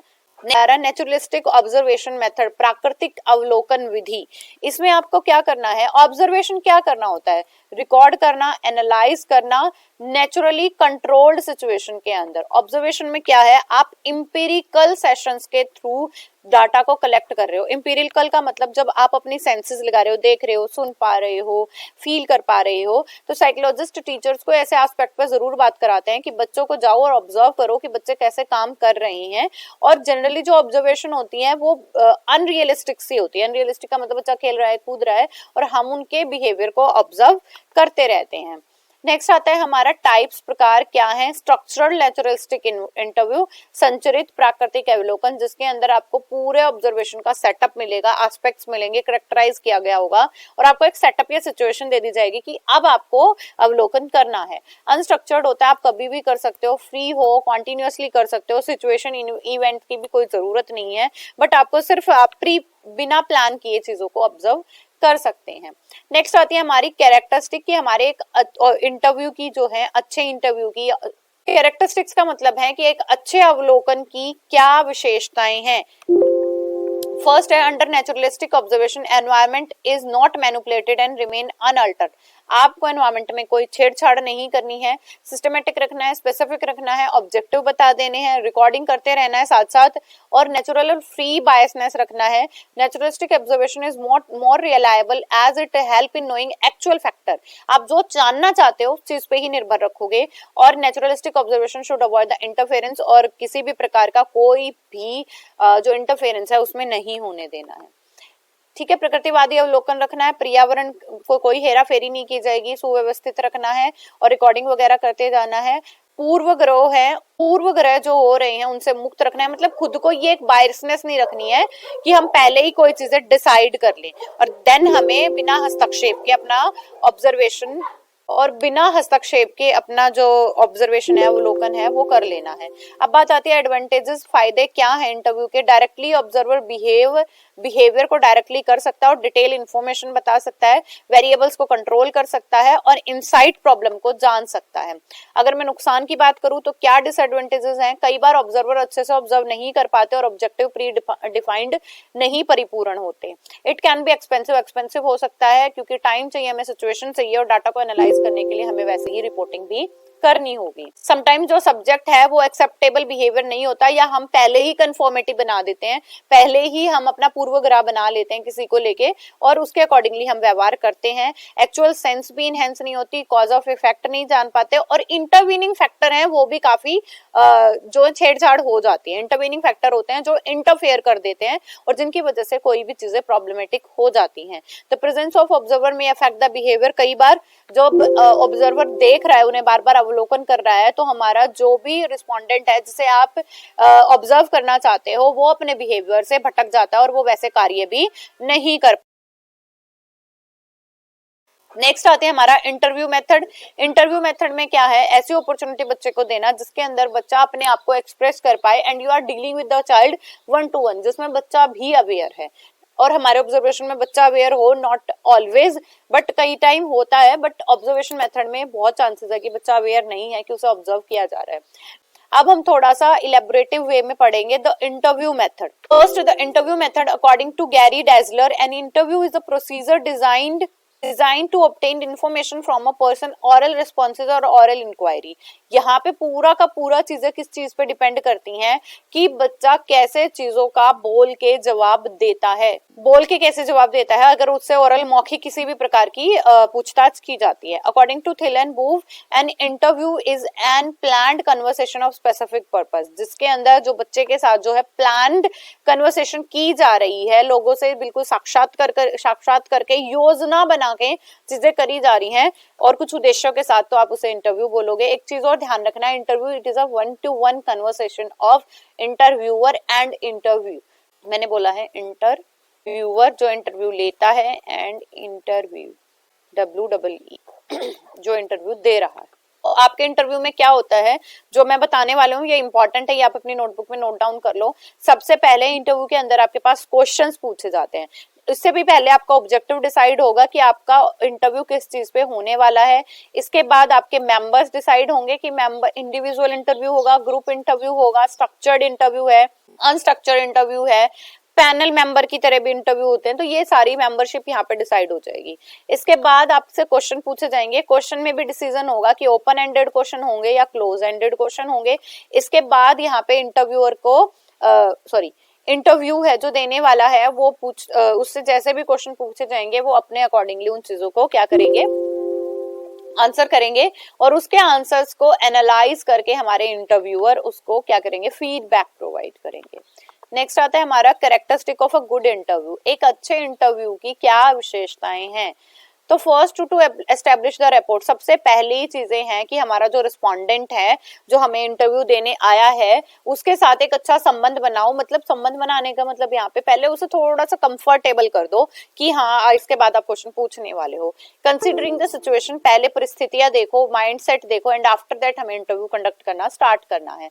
गुड इंटरव्यू में अपॉर्चुनिटी होनी चाहिए कि सब अपने इन्फॉर्मेशन को फ्रीली एक्सप्रेस कर पाते हैं और सेंसिटिव इशू पे बात नहीं करनी है। एक गुड इंटरव्यू के अंदर सिस्टमैटिक पैटर्न होगा, कॉन्फिडेंशियल चीजें नहीं रिवील की जाएंगी, और अगर आपके क्वेश्चन कैसे भी ओपन एंडेड है, क्लोज एंडेड है, तो साथ साथ हमारा जो रिस्पोंडेंट है उसको क्या करने का, थोड़ा इंक्रेज करने की भी ड्यूटी होती है इंटरव्यूअर की। अब बात करते हैं हमारे टाइप्स पे। There are two types of interview, structured and unstructured and open and close ended. Structure नाम से समझ आ रहा है जिसकी पूरी स्ट्रक्चर प्री डिफाइंड है, objective, schedule, questionnaire, feedback, analysis, ये सारी चीजें अगर बिल्कुल प्री प्लान की गई है, हमारी सीक्वेंशियल है, तो आप उसे स्ट्रक्चर्ड बोलोगे। तो देखते हैं क्या होता है। स्ट्रक्चर इंटरव्यूज हमारे फॉर्मल इंटरव्यूज हैं जिसके अंदर क्वेश्चन भी पूछ सकते हैं, सेट ऑफ क्वेश्चन होता है, और इंटरव्यू पूरा अच्छे से क्या किया गया है, स्केड्यूल किया गया होता है, और क्वेश्चन भी एडवांस में ही प्रिपेयर कर लिए जाते हैं कि आपको यही पूछना है। And limitation like lack of flexibility, lack of detailed information, ऐसी कोई भी इंफॉर्मेशन नहीं रहेगी। और स्ट्रक्चर इंटरव्यू के अंदर आपके क्वेश्चंस ऑलरेडी प्रिपेयर कर लिए जाएंगे और फेयरली किया जाएगा क्योंकि सबसे समान क्वेश्चन पूछे जा रहे हैं। दूसरा, इस टाइप ऑफ इंटरव्यू की एक थोड़ी सी लिमिटेशन है कि आपके पास लैक ऑफ फ्लेक्सिबिलिटी है क्योंकि आप क्वेश्चंस अपने पास से डिजाइन नहीं कर सकते और आप डिटेल्ड इंफॉर्मेशन भी प्राप्त नहीं कर सकते हो। नेक्स्ट है हमारी अनस्ट्रक्चर्ड इंटरव्यू, जिसके अंदर इंटरव्यूअर अपने अकॉर्डिंगली क्वेश्चन पूछ सकता है और ये इनफॉर्मल सेटअप में होता है। यहाँ पे ऐसा कोई शेड्यूल नहीं बनाया गया है, रिस्पोंडेंट को अपॉर्चुनिटी भी मिलती है, टाइम भी कंज्यूम अगर ज्यादा कर सकते हैं तो ज्यादा भी कर सकते हैं। स्ट्रक्चर्ड के अंदर टाइम भी बिल्कुल, पीरियड ऑफ टाइम भी आपको फिक्स्ड दिया जाएगा और डिटेल्ड इंफॉर्मेशन यहाँ से मिल सकती है। सो नेक्स्ट आता है हमारा open ended and close ended. Open ended का मतलब होता है जिसके अंदर आपको डिस्क्रिप्शन ज्यादा देनी है, मतलब आपको व्याख्यान ज्यादा करना है और डिटेल्ड स्टडी आप चाहते हो, इंटरव्यूअर चाहता है एक रिस्पोंडेंट से। एंड क्लोज इंटरव्यू होता है जिसके अंदर आपका जो भी इंटरव्यू है बिल्कुल आपको एक वर्ड में, एक लाइन में आंसर करना होता है। You have to be specific. जैसे चेकलिस्ट होती है कि आपने चेकलिस्ट, जैसे आप टिप पे जाते होगे या डेली कॉलेज या स्कूल जाते हो तो आप बहुत सारी चीजें देखते हो, टिफिन रख लिया, ड्रेस पहन ली है, वाटर बॉटल ले ली, पेन ले लिया, नोटबुक ले ली, तो ये हमारी ऐसी चेकलिस्ट है, तो हमें वैसे ही अकॉर्डिंगली आंसर करना होता है। अब बात करते हैं steps of conduction of interview. हमें इंटरव्यू कंडक्ट कैसे करने हैं। First step, preparation for the interview. सबसे पहले आप क्या करोगे, मैंने शुरू में भी आपको बताया कि आपको उद्देश्य निर्धारित करने हैं कि हम इंटरव्यू को क्यों कंडक्ट करने जा रहे हैं। तो यहाँ पे आप ऑब्जेक्टिव लिख लोगे कि what you want from the learner. Then हम सब्जेक्ट को सिलेक्ट कर लेंगे। इसके बाद वेन्यू, कि आपको कहाँ पे और दिन कहाँ पे इंटरव्यू कराना है, क्या दिन रहेगा, क्वेश्चन और उसकी कैटेगरी प्रिपेयर कर सकते हैं।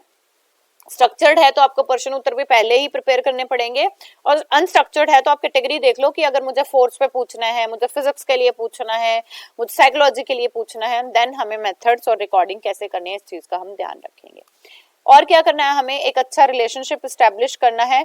कॉन्फिडेंशियल चीजें हम बाहर नहीं भेजेंगे, ये भी एश्योरेंस देनी है। ऑब्जेक्टिव पहले ही एक्सप्लेन कर दिए जाएंगे, और कैसे रिकॉर्डिंग हो रही है, मतलब पेन पेपर उठा के कोई लिख रहा है या लाइव सेशंस हो रहे हैं जो रिकॉर्ड हो रहे हैं, इन चीजों का भी हम ध्यान रखेंगे।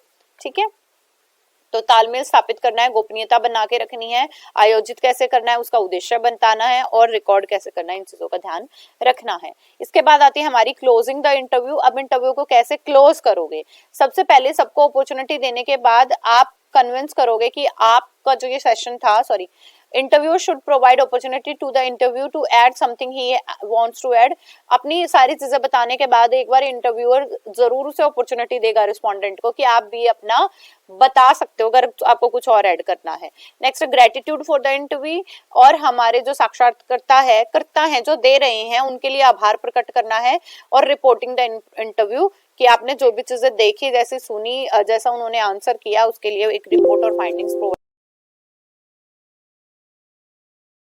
सो पोर्टफोलियो का अगर मैं इटमोलॉजिकल मीनिंग जानने की कोशिश करूं तो ये हमारा दो वर्ड से बना हुआ है। पोर्ट विच मीन्स होती है छोटी report, the short report, and the folio which means होती है complete and long report of a person's activity.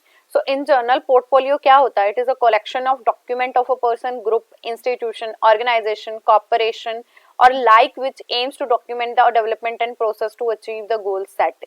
कह रहे हैं कि अगर आपको किसी उद्देश्य की प्राप्ति के लिए किसी चीज को कैसे समूह बनाना है, ऑर्गेनाइज करना है, किसी पर्सन का ग्रुप बनाना है, इंस्टीट्यूशन हो या ऑर्गेनाइजेशन हो या किसी कॉर्पोरेशन के निगम के तहत अगर कोई कार्य करने हैं, तो उसकी कंप्लीट डॉक्यूमेंटेशन किसकी? उसके डेवलपमेंट ऑफ प्रोसेस की, वो हमारी पोर्टफोलियो कहलाती है। स्टूडेंट्स पोर्टफोलियो की बात करें तो a portfolio purposeful collection of students work, बच्चों के पूरे वर्क का, tales a story and effort and progress and achievement, जो बच्चे की पूरी कहानी बताए, उनकी पूरी कहानी, उनकी प्रगति की कहानी क्या थी और उनकी उपलब्धि की कहानी क्या हो सकती है, इसके बारे में जो पूरी इंफॉर्मेशन दे, वो हमारा पोर्टफोलियो होता है। अ collection of students work that demonstrate achievement and improvement, जो बच्चे के बारे में क्या डेमोन्स करके दिखाए, आपको क्या प्रदर्शित करे कि बच्चों की उपलब्धि क्या रही है या बच्चों ने कहाँ कहाँ किन किन चीजों पे अपने ऊपर सुधार किए हैं। पोर्टफोलियो फॉर टीचर्स की बात करूं तो teaching portfolio is collection of documents, किन किन चीजों का डॉक्यूमेंट का रिकॉर्ड होता है, द आइडियाज, द ऑब्जेक्टिव, कि उनके टीचिंग के आइडिया क्या है, ऑब्जेक्टिव क्या है, मेथड वो कैसे यूज करते हैं, या अगर कोई लेसन पढ़ाना है तो उसके लिए प्लानिंग कैसे करोगे, प्रभावशीलता, इफेक्टिवनेस कैसे बढ़ाएंगे, और अगर बच्चे को असेस कर रहे हो ड्यूरिंग द प्रोसेस तो कैसे इंप्रूवमेंट लाओगे अपनी टीचिंग के अंदर। कैरेक्टरिस्टिक्स की बात करूं तो एक क्लियर पर्पस एक्टिविटी होती है जो आपके लर्निंग टारगेट को फुलफिल या अचीव करने की कोशिश करता है। क्लियर पर्पस का मतलब है पहले से ही उद्देश्य को प्रभावित किया जाएगा, परिभाषित किया जाएगा।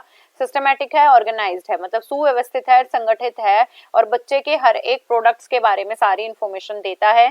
प्री एस्टैब्लिश्ड गाइडलाइन, और जो हमारी पूर्व स्थापित दिशा निर्देश है उनको भी इंक्लूड किया जाएगा। प्रोसेस के बारे में बताएगा, और वो भी कैसे, जो स्पेसिफिक प्रोडक्ट की ओर आपको इशारा करते होंगे। Then clear and appropriate criteria, और हमारा किस चीज के लिए बच्चों को इवैल्यूएशन करने के लिए स्पष्ट और उचित मानदंड लेके चलेंगे। डेवलपिंग अ स्टूडेंट पोर्टफोलियो, क्या क्या करोगे? स्टूडेंट्स की ग्रोथ के बारे में लिखोगे, मतलब ऐसी चीजें जो आप मेजर कर सकते हो, height, body, BP, blood pressure क्या है, ब्लड ग्रुप क्या है, तो ये चीजें ग्रोथ में आ जाएंगी। स्पेसिफिक स्किल, अगर किसी स्किल पे बात कर रहे हो, जैसे प्रॉब्लम सॉल्विंग स्किल है या कोई और स्किल है बच्चों की, उन पे फोकस कर, साइंटिफिक स्किल है। Then quickly show students achievement, उसके बाद बच्चे ने जो जो अचीव किया कि भाई ये फर्स्ट पोजीशन थी, सेकंड पोजीशन थी, इतने मार्क्स गेन किए हैं, अटेंडेंस में इतनी परसेंटेज है, हमारी कंप्यूटर में ऐसी ग्रेड है। और अपने टीचिंग मेथड्स को भी टीचर्स को बार बार इवेल्युएट करना चाहिए, उसके ऊपर आप स्टूडेंट्स की पूरी रिपोर्ट बनाओगे। Deciding how will you grade it, कैसे ग्रेड करोगे? Use a rubric. रूब्रिक क्या होते हैं बेटा? जब भी आपको किसी चीज को इलेबोरेट करके दिखाना होता है या किसी चीज के मार्क्स देने होते हैं, तो आपके लिए आप उसके लिए पहले से ही एक स्केल जनरेट कर लेते हो, आप उसे रूब्रिक बोलोगे कि अगर आप 0 नंबर दे रहे हो तो बच्चे ने क्या क्या लिखा होगा जिससे 0 नंबर देंगे। 1 नंबर दे रहे हो तो बच्चे ने क्या क्या चीजें लिखी होंगी, 2 नंबर पे क्या चीजें, 3 नंबर पे क्या चीजें, उसकी पूरी डिस्क्रिप्शन देना रूब्रिक्स कहलाता है। Letter grade A B C D ये ग्रेड दे रहे हो या रेटिंग स्केल दे रही हो, ठीक है। रेटिंग स्केल में हमारे पास 0 1 2 3 ऐसे। व्हाट विल बी इंक्लूड, क्या क्या इंक्लूड करोगे? स्पेसिफिक पीसेस, बच्चे के बारे में पूरी जानकारियां, कॉमन कोर, हमारी जो शिक्षा आप जिस चीज पे शिक्षण करा रहे हो उसका मेन फोकस किस चीज पे है, स्टूडेंट्स करेक्टली कैसे वर्क करेंगे, कैसे बच्चा टास्क परफॉर्म करता है, बेस्ट वर्क क्या है बच्चे का, और create a portfolio for 1 unit. जैसे पहले 1 यूनिट के लिए आप बना के दिखा दो, लॉन्ग टर्म शॉर्ट टर्म उसके ऑब्जेक्टिव पूरे हो जाएंगे। एंड जो वेरियस पीसेज है हमारे पोर्टफोलियो के, जैसे हमारी कौन कौन से बताया मैंने, ग्रोथ के बारे में बता रहे हो, असेसमेंट के बारे में बता रहे हो, बच्चों की ओवरऑल परफॉर्मेंस के बारे में बता रहे हो, तो उन पीसेज को कलेक्ट करोगे और शॉर्ट टर्म प्रोजेक्ट्स भी हम बच्चों को प्रोवाइड कर सकते हैं। नेक्स्ट आता है हमारा how much will you involve the student, आप कितना स्टूडेंट को इन्वॉल्व करना चाहोगे। Creating a portfolio depend upon the student age, सबसे पहले जब भी एक पोर्टफोलियो बना रहे हो तो वो बच्चों की एज पर डिपेंड करेगा। इसके अंदर आप चेकलिस्ट भी रख सकते हो कि आपको बहुत सारी चीजें ऐसे चेक करनी होगी कि ये बच्चे का हो गया, ये डन है, ये डन है। मान लो वैक्सीनेशन की बात करूँ तो वो डन है बच्चे का। यंगर स्टूडेंट्स में not understand the grading scale, बच्चों को, छोटे बच्चों को ये ज्यादा समझ नहीं आता, तो इसके लिए आप और ऑप्शन भी रख सकते हो उनके अंदर। Then ask them the question such as why, did, how, ये आपने कैसे किया, क्यों किया, इनके बारे में क्वेश्चन पूछ सकते हो। बच्चों को इन्वॉल्व करोगे और इनकरेज करोगे कि वो अपना कार्य इतने अच्छे से करे जो उनके पोर्टफोलियो में रिफ्लेक्ट हो। Will you use as a digital portfolio, क्या आप डिजिटल पोर्टफोलियो यूज कर सकते हो? Yes we can use the digital portfolio, जो हमारी टेक्नोलॉजी की वजह से मदद से बनेगा। जैसे हम पेन पेपर पे बनाते थे, अब हम सीधा कंप्यूटर या लैपटॉप में भी बना सकते हैं। इलेक्ट्रॉनिक पोर्टफोलियो होते हैं जो डिजिटल पोर्टफोलियो होंगे, जिसके अंदर हमारी जो ट्रांसपोर्ट या मेकिंग का काम रहेगा वो हमारे यूसेज ऑफ कंप्यूटर के साथ ही रहेगा। अब हमारे उद्देश्य क्या हैं पोर्टफोलियो बनाने के? बच्चों को मॉनिटर करना, निगरानी में रखना, बच्चों के असेसमेंट को देखना जो हमारी सबमिटिव असेसमेंट होती है, और बच्चों की ग्रेड्स को डिटरमाइन करना जो भी हमारी सबमिटिव होती है। Different kind of portfolio, the growth portfolio, जिसके अंदर आप बच्चों की सिर्फ ग्रोथ को मेजर करोगे। मैंने कहा ना, हाइट, वेट, लेंथ, इन चीजों को, आई कलर। देन आते हैं शोकेश, बच्चों के जो चीजें हमें सिर्फ शो करके दिखानी है, द अचीवमेंट काइंड ऑफ। इसके बाद वर्किंग प्रोसीजर डिपेंडेंट होता है। क्लास पोर्टफोलियो, बच्चों की क्लासरूम एक्टिविटी से, एंड इवेल्युएशन यहाँ पे बच्चों की अचीवमेंट से रिगार्डिंग होगा। तो फर्स्ट है हमारा डेवलपमेंटल पोर्टफोलियो। फर्स्ट एक्सप्लेनेशन है जो हमारे बच्चों की टोटली परफॉर्मेंस पे डिपेंड करता है और इंप्रूवमेंट पे डिपेंड करता है, डेवलपमेंटल हो जाएगा। शोकेस, जिसमें बच्चों के सिर्फ बेस्ट वर्क को शो किया जाता है, कुछ एरियाज को सेलेक्ट किया जाता है और वही एरियाज पोर्टफोलियो में दिखाए जाते हैं। जैसे आपने पोर्टफोलियो वर्ड कभी आपने मूवीज में, टीवीज में सुना हो कि एक्टर एक्ट्रेस रखते हैं, तो वो अपनी दी बेस्ट फोटोज के अंदर लेके चलते हैं, मॉडल्स वगैरह करते हैं। वर्किंग पोर्टफोलियो, जिसके अंदर आप बच्चों के मेंटेन्ड वर्क को देखोगे, वीकली, डेली, मंथली, ईयरली, कि बच्चे ने कोई कोई कार्य कैसे किया है। देन आते क्लासरूम पोर्टफोलियो, जिसके अंदर टीचर्स के रिव्यू, टीचर की, बच्चे की नॉलेज, उस क्लासरूम के रिगार्डिंग कोई भी कार्य करता है तो वो उसका क्लासरूम पोर्टफोलियो कहलाएगा। Next are the evaluation, the portfolio which is going to evaluate the child and which determine the achievement of the child, which is known as evaluation। तो ये हमारे बच्चों को ग्रेड देने में, बच्चों की परसेंटेज बताने में हेल्पफुल होता है। ये था हमारा पूरा पोर्टफोलियो के बारे में। आप, आई थिंक आपको सारी चीजें क्लियर हो गई होंगी। If you have any kind of query तो आप मुझसे पूछ सकते हैं। चेकलिस्ट, चेकलिस्ट क्या होता है? चेकलिस्ट को बेटा हिंदी में भी चेकलिस्ट बोलते हैं। देखो चेकलिस्ट क्या होती है, मान लो आपको एक ट्रिप पे जाना है, बहुत सिंपल वर्ड्स में बताऊंगी। आपको ट्रिप पे जाना है, यहाँ पे अपना कंटेंट या टॉपिक या स्टफ जो भी है आप यहाँ पे लिख सकते हो। यहाँ पे अपने आंसर लिखोगे इन यस और नो, ठीक है। अब हम यहाँ पे अपने आइटम्स लिख लेते हैं कि हमें क्या क्या लेके जाना है। क्लोथ्स, मैंने लिख दिया यस। वाटर बॉटल, यहाँ लिख दिया मैंने अपना कंटेंट, यहाँ पे यस या नो, ठीक है। मान लो है हमारे पास तो ठीक है, नो है तो क्रॉस लगा दो या छोड़ भी सकते हो। फिर नेक्स्ट लिखा मैंने शूज, नो नहीं रखे तो मैं इस पे क्रॉस लगा दूंगी। मनी, यस, यहाँ क्रॉस। आ रहा है आपको समझ? जिसके अंदर आप चीजों को क्या कर रहे हो, सिर्फ आप चीजों को ये देख रहे हो कि हमारे पास कोई चीजें हैं या नहीं है, वे रिस्पॉन्ड कर रहे हैं हम उन चीजों के ऊपर। So checklist is a selected item और वर्ड्स, फ्रेजेस, सेंटेंसेस और paragraph and observer record check, mark and denote a presence, जिसमें आप उस चीज की प्रेजेंस दिखा रहे हो कि वो चीजें हमारे पास है, या उस चीज की एब्सेंस दिखा रहे हो कि वो चीजें हमारे पास नहीं है। हम उन चीजों की क्या दिखा रहे हैं, अनुपस्थिति या उपस्थिति। पर्पस क्या है? Checklist occasionally use for the descriptive purpose, जिसमें आप जिन चीजों की डिस्क्रिप्शन देनी है उनके बारे में एक चेकलिस्ट बना लोगे। मेन पर्पस क्या है? बच्चों के अटेंशन गेन करना और उन चीजों को जरूर से देखना, नोटिफाई करना जो हमारे लिए असेंशियल्स हैं। Response of the checklist item are largely a matter of fact not the judgement. इसके अंदर आप फैक्ट्स के बारे में बता रहे हो और यहाँ पे जो इंपॉर्टेंट टूल है वो डाटा गैदर करना ही है। डाटा गैदर करने भी in terms of yes and no. Checklist are shored for the purpose, किस लिए used for the purpose, it is useful for our daily field. Daily हम कोई भी कार्य करते हैं, जैसे आप घर से चलो, आपने बाथिंग कर ली, ब्रशिंग कर ली, खाना खा लिया, टिफिन रख लिए, ये हमारे चेकलिस्ट के पर्पस में ही आएंगे। एक्ट्स ऑफ एजुकेशनल सर्वे, हमारे एजुकेशनल सर्वेज को देखना, रिकॉर्ड करना हमारे ऑब्जर्वेशनल बिहेवियर को। To use in educational appraisal, study, students, building, property, plan, text book, instructional procedure and outcome. क्या कह रहे हैं, शिक्षा का मूल्यांकन करना, अप्रेजल होता है मूल्यांकन, स्कूल की बिल्डिंग में कोई चीज है या नहीं, प्रॉपर्टी में कोई चीज है या नहीं, प्लान करते हुए आपने चीजें रख ली या नहीं रख ली हैं, मान लो आपके 10 सब्जेक्ट थे तो आपने 10 सब्जेक्ट की बुक है आपके पास या नहीं है, और आपने प्रोसीजर जो फॉलो किया है या नहीं, यस और नो में ही आंसर हो रहे हैं। Then rate the personality, personality को रेट करने में, इंटरेस्ट देखने में, इन्वेंट्री की तरह यूज कर सकते हो जिसके अंदर आप इंटरेस्ट को ब्लैंक छोड़ सकते हो।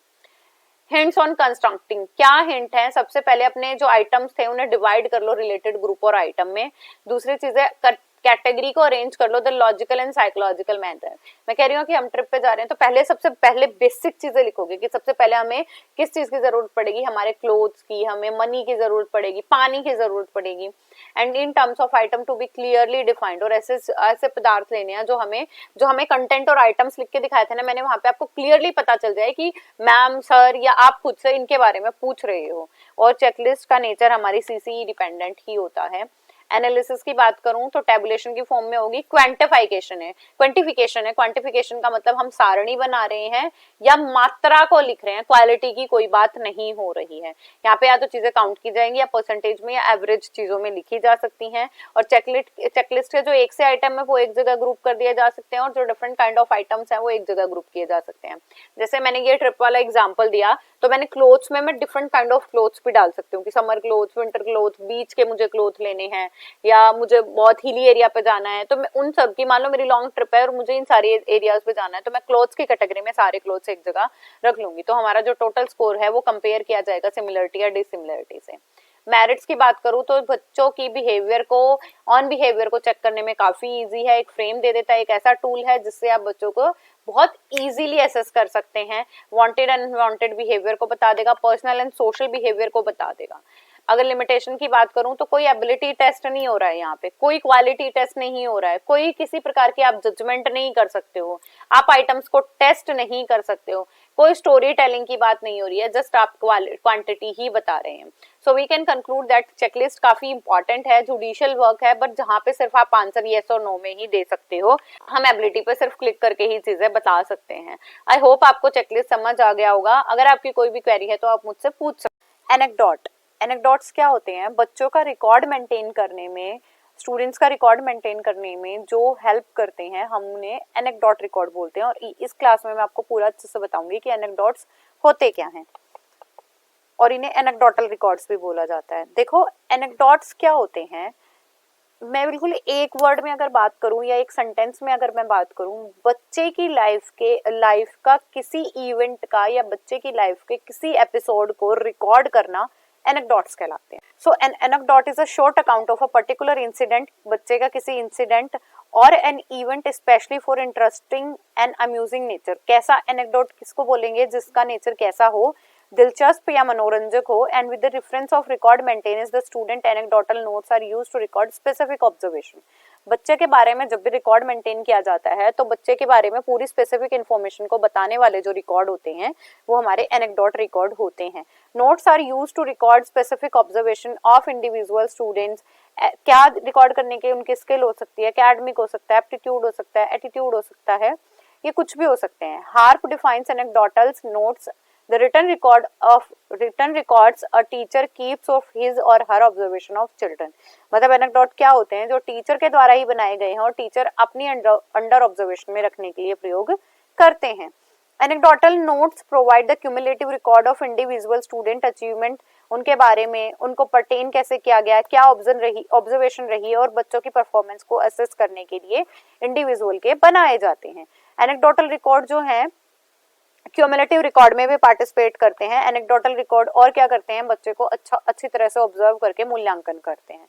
पर्पस क्या है, आई थिंक आपको एनेक्डोटल रिकॉर्ड समझ आ गए हैं। उसकी किसी भी बच्चे का लाइफ इवेंट का स्नैपशॉट लेना, उस एपिसोड को रिकॉर्ड करना, उस इंसिडेंट को रिकॉर्ड करना, या लाइफ के उस सेक्शन को रिकॉर्ड करना जो बच्चे को प्लीज कर रहा है या बच्चे को इंटरेस्टिंग लग रहा है और बच्चे का मनोरंजन हुआ है किसी भी तरह से, वो एनेक्डोटल रिकॉर्ड्स कहलाएंगे। सो फर्स्ट पर्पस है हमारा रिकॉर्ड ऑफ स्टूडेंट परफॉर्मेंस। पहली बात क्या है, एनेक्डोटल क्यों करे जाते हैं रिकॉर्ड? बच्चे की परफॉर्मेंस को रिकॉर्ड करने के लिए कि बच्चे ने कोई गेम खेला है, कोई टेस्ट दिया है तो उसमें बच्चे ने कैसा परफॉर्म किया है। अवेलेबिलिटी ऑफ डाटा, स्टूडेंट्स के डाटा को मेंटेन रखने के लिए कि बच्चे का एट दैट टाइम उस लाइफ पे अगर कोई भी ऐसा पर्टिकुलर इंसिडेंट हुआ है तो हम उसे रिकॉर्ड कर सकें। Facilitate teachers to plan, teacher को योजना बनाने में हेल्प करेगा।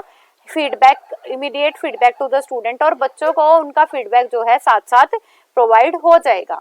नेक्स्ट है शेयरिंग द इंफॉर्मेशन, बच्चे की जो इन्फॉर्मेशन है वो शेयर करने के लिए। एंड क्यूमुलेटिव रिकॉर्ड का भी पार्ट है। क्यूमुलेटिव रिकॉर्ड की मैं वीडियो ऑलरेडी अपलोड कर चुकी हूँ, go and check that one. Cumulative record में ये होता है जिसके अंदर आप बच्चे के पूरे डाटा को रिकॉर्ड करते हो, मतलब पुराने इवेंट्स को भी आगे जोड़ते रहते हैं। नेक्स्ट है precaution in writing anecdotal record. ऐसी कौन कौन सी सावधानियां हैं जो आपको एनेक्डोट बनाते वक्त रिकॉर्ड करनी है। सोर्स ऑफ रिकॉर्डिंग की आप कहाँ से कर रहे हो, कौन सोर्स है। Try to record itself as a teacher, या फिर अगर जिसको आपको मिल रही है तो इन्फॉर्मेशन ऑथेंटिक होनी चाहिए। प्रॉम्प्ट रिकॉर्डिंग, रिकॉर्डिंग को प्रॉम्प्ट करता है। रिकॉर्डिंग मतलब शीघ्र हो जानी चाहिए। जैसे आज इंसिडेंट हुआ है तो मैं 10 दिन ना लगाऊं उसके बाद रिकॉर्डिंग करूं, तो बहुत सारी चीजें जो इवेंट्स की हैं वो मिस हो सकती हैं। नेक्स्ट है using a standardize anecdotal forms. हमारे पास जो एनेक्डोटल रिकॉर्ड का एक पूरा फॉर्म होता है जिस फॉर्मेट पे हमें चलना है उसका ध्यान रखोगे आप as a teacher. Objective recording, आपको अगर वो रिकॉर्डिंग करनी है तो सबसे पहले आप ऑब्जेक्टिवली उसका उद्देश्य निर्धारित करोगे और आप कर क्यों रहे हो, उसका क्या पर्पस है उसे भी निर्धारित करोगे। नेक्स्ट हमारा यूज ऑफ प्रॉपर लैंग्वेज, एक अच्छी भाषा का प्रयोग करेंगे जिससे बच्चे को समझने में या पेरेंट्स को समझने में या स्कूल स्टाफ को समझने में किसी प्रकार की कोई दिक्कत ना हो। ब्रीविटी विच मीन्स आप ज्यादा ऐसा लंबा चौड़ा भाषण नहीं लिखना है, उसमें बिल्कुल कंसाइजली उसे लिखोगे और सारी इन्फॉर्मेशन भी शेयर हो जानी चाहिए।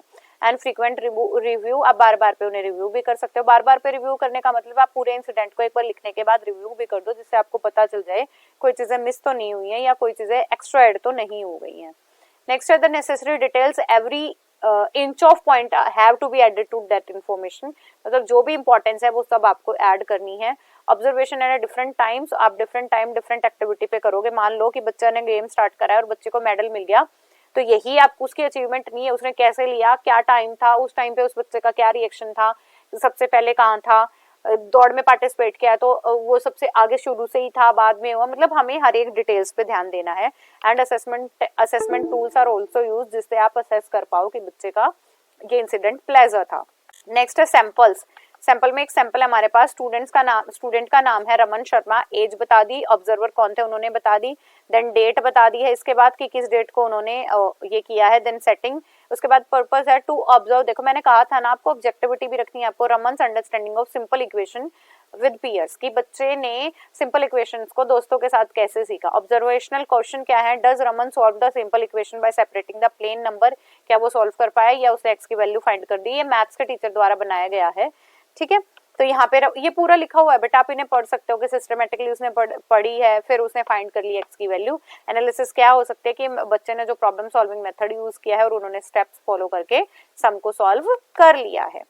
नेक्स्ट एडवांटेजेस बहुत सिंपल है, अच्छी एडवांटेजेस यही है इसकी, प्लानिंग को फैसिलिटेट करेगा, लर्निंग एक्सपीरियंसेस बच्चे के रिकॉर्ड हो सकते हैं, स्टूडेंट की परफॉर्मेंस की बच्चे की क्या परफॉर्मेंस थी उसको आप इलैबोरेशन दे सकते हो पूरा, और कोई स्पेशल ट्रेनिंग रिक्वायरमेंट नहीं है, आपका जैसा इंसिडेंट था उसके बारे में वैसा ही लिख देना है। And it is a kind of flexible technique कि आप जो चीजें अच्छी हैं उसे ऐड कर सकते हो, ऐसा नहीं है नेगेटिव एस्पेक्ट तो बिल्कुल छोड़ देने हैं, बट अगर बच्चे की अचीवमेंट अच्छी थी तो हम उन्हें ऐड ऑन कर सकते हैं।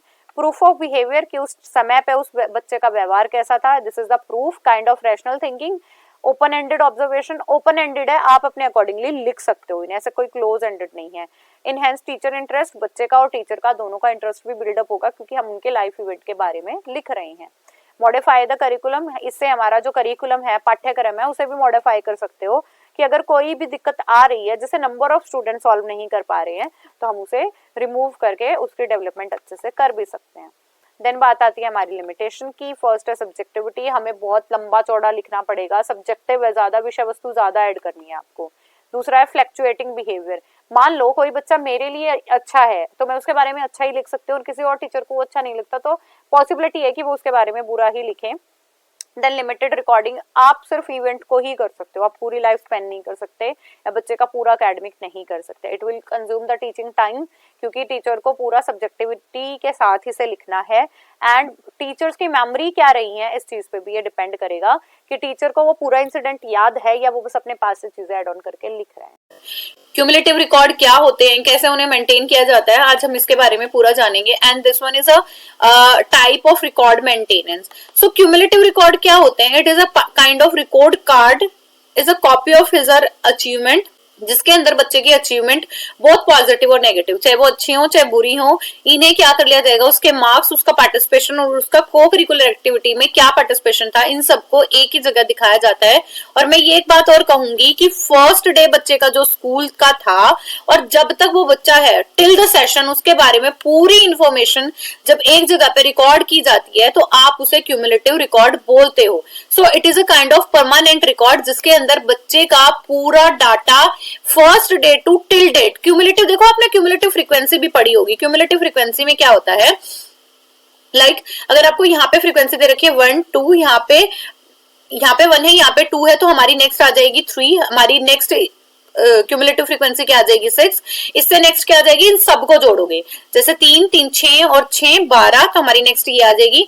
और ऐसे ही हम आगे हमारी क्यूमुलेटिव फ्रीक्वेंसी दिखते रहेंगे। तो ऐसे ही हमारे क्यूमुलेटिव रिकॉर्ड है कि अब तक बच्चे ने जो भी कार्य किया है उन सबका लेखा जोखा भी आप साथ में लेके चलोगे कि बच्चे ने को करिकुलर एक्टिविटी क्या किया, मार्क्स कितने गेन किए हैं, पॉजिटिव नेगेटिव एस्पेक्ट क्या थे और कौन से सब्जेक्ट में उसे ज्यादा स्ट्रेंथ्स हैं या क्या स्किल्स हैं बच्चे की, उसके बारे में।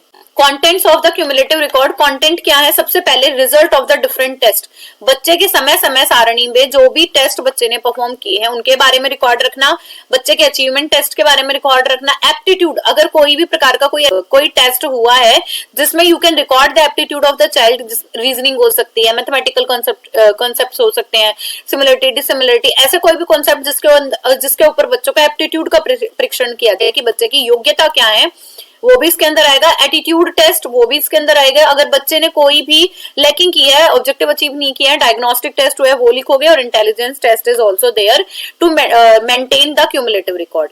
नेक्स्ट है status to participant in the different co curricular activity. ये तो हमारा सारा एकेडमिक से रिलेटेड हो गया। अब को करिकुलर एक्टिविटीज में कौन कैसे ऑर्गेनाइज हुई थी स्कूल लेवल पे, अदर स्कूल में, जोन लेवल पे, डिस्ट्रिक्ट लेवल पे, स्टेट लेवल पे, तो उनके बारे में बच्चे से पूरा रिकॉर्ड रखा जाएगा।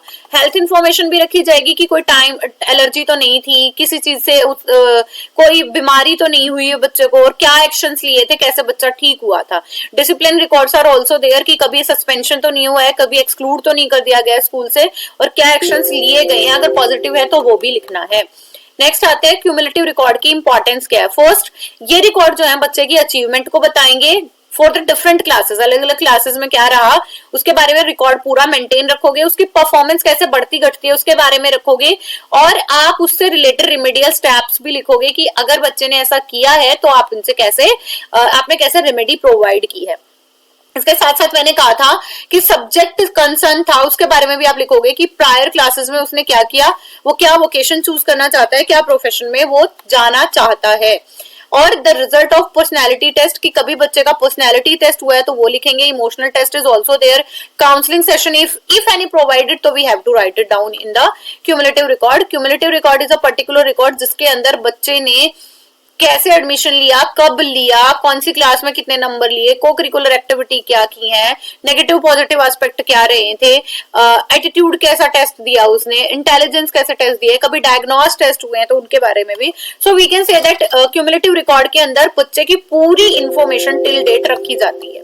नेक्स्ट आता है क्यूमुलेटिव रिकॉर्ड टीचर्स के लिए एकेडमिक सेशन को स्ट्रीमलाइन करने के लिए, उनके इंटरेस्ट और एप्टीट्यूड को जानने के लिए काफी इंपॉर्टेंट है। School principal also can use the cumulative record, क्योंकि उसके अंदर पूरी टेस्टिमोनियल होता है कि बच्चे ने क्या क्या चीजें की हैं, और बिल्कुल प्रमाणिकता के साथ होता है कि हाँ इनके रिस्पेक्ट में ये बच्चे ने कार्य किया है। सैंपल है, जैसे बच्चे का नाम आ जाएगा, full middle, date of birth आ जाएगी, प्लेस आ जाएगा, सोशल नंबर आ जाएगा, मदर नेम, फादर नेम, कोई गार्जियन है उनका पूरा एड्रेस, फोन नंबर, हिस्ट्री आ जाएगी। जैसे ग्रेड 1 में क्या था, स्कूल कौन सा था, सिटी कौन सी थी। ये तो सिर्फ फैक्चुअल चीजें मैं बता रही हूँ। ऐसे ही अप टू 10th उसके बारे में आ जाएगी, यहाँ पे उसका रिसेंट फोटोग्राफ आ जाएगा और सिग्नेचर आ जाएंगे। सो इट इज अ सैंपल। और उसके बाद जो return written matter also can included, जिसके अंदर बच्चे की पूरी information we can add. So school generally maintain the cumulative record of the child on their individual report card जैसे आए थे और कॉन्टिन्यूसली उसने जो चीजें मेंटेन रखी हैं. सो बच्चे के एक पूरे कंसर्न को जानने के लिए हम क्यूमुलेटिव रिकॉर्ड बनाते हैं. और क्यूमुलेटिव रिकॉर्ड बनाने का ये मतलब भी है कि बच्चों की प्रायर नॉलेज को न्यू नॉलेज के साथ हम कंबाइन कर पाए. अब देखो जैसे ये बच्चे का नाम आ गया, कौन सी क्लास में एडमिट हुआ, कब हुआ, उसके फादर मदर का नेम आ गया, स्टेटस ऑफ पार्टिसिपेशन, कौन कौन सी डे एक्टिविटी में उसने पार्टिसिपेट किया, जैसे दिवाली, ईद, गुरु पूर्व पर्व, इनमें सब में किया है. 2015 में उसने क्या चीजें की थी. हेल्थ इन्फॉर्मेशन भी बच्चे को बता दिया कि फिजिकली फिट है, आई साइट कितनी है, वेट कितना है, ये सारी चीजें भी बच्चे की बता दी गई हैं उस क्यूमुलेटिव रिकॉर्ड में. ठीक है. उसके साथ आप फुट नोट्स भी लगा सकते हो कि आपने बच्चे के बारे में कोई ऐसी स्पेशल है तो उसे हम नोट डाल के भी लगा देंगे. उसकी अचीवमेंट टेस्ट में क्या परफॉर्मेंस थी, डिफरेंट, जैसे अर्जुन राजपूत की बात हो रही थी तो डिफरेंट सब्जेक्ट में उसने क्या मार्क्स लिए ये भी मैंने आपको बता दिया. क्या ग्रेड ली है, क्या कितने समेटिव फॉर्मेटिव में कितने मार्क्स थे, समेटिव में कितने मार्क्स थे, उसे फिगर आउट कैसे किया है, लैंग्वेज कौन सी चूज की है बच्चे ने, संस्कृत थी, हिंदी थी, क्या था बच्चे के पास, और कंप्यूटर स्टडी में बच्चा कैसा है. देन इसके बाद उस फिगर आउट करना है आपको मैथ्स और साइंस में कैसा था, कोई मेडिकेशन तो नहीं चल रही है बच्चे की, एंड स्पोर्ट्स में कैसा वो बच्चा था, वो भी हम नोटिफाई करके रखेंगे क्यूमुलेटिव रिकॉर्ड में. फिर हमने जाना कि क्यूमुलेटिव रिकॉर्ड क्या होते हैं. Cumulative record is a type of record which is very much broaden up, जिसमें बच्चे का फर्स्ट डे ऑफ एडमिशन से लेकर टिल डेट तक का सारा रिकॉर्ड मेंटेन किया जाता है. कब एडमिशन हुआ, फादर नेम क्या है, मदर नेम क्या है, हेल्थ से रिलेटेड हर एक एस्पेक्ट लिखोगे. अचीवमेंट क्लास 1, क्लास 2, क्लास 3 में क्या हुई है, किन किन एक्टिविटीज में पार्टिसिपेट किया है, क्या स्किल है, क्या गोल वो अपनी लाइफ का लेके चल रहा है, कैसे उसने डायग्नोस्टिक टेस्ट दिए, अचीवमेंट किए तो क्या की है, रेमेडीज उसे क्या प्रोवाइड हुई है, और जिसके साथ जो problem I at that time तो उनके सॉल्यूशन भी कैसे हुए हैं. तो हम सारी इंफॉर्मेशन जहां एक रिकॉर्ड में रखते हैं वो रिकॉर्ड हमारा क्यूमुलेटिव रिकॉर्ड कहलाता है. And we also can add the footnote at the end of the cumulative record अगर हमें कुछ ऐसी चीजें बतानी है. Even we have to maintain the health card also, जिसके अंदर बच्चा एलर्जिक तो नहीं है किसी चीजों से लेके, तो वो सारी इन्फॉर्मेशन भी आप एक ही जगह रखोगे. So it is all about our today's topic. I hope आपको चीजें समझ आई होंगी. अगर इसके बाद भी आपकी कोई क्वेरी है यूनिट 3 से तो वो आप मुझसे पूछ सकते हो. So keep going, keep growing and keep learning my dear students. Bye bye, take care.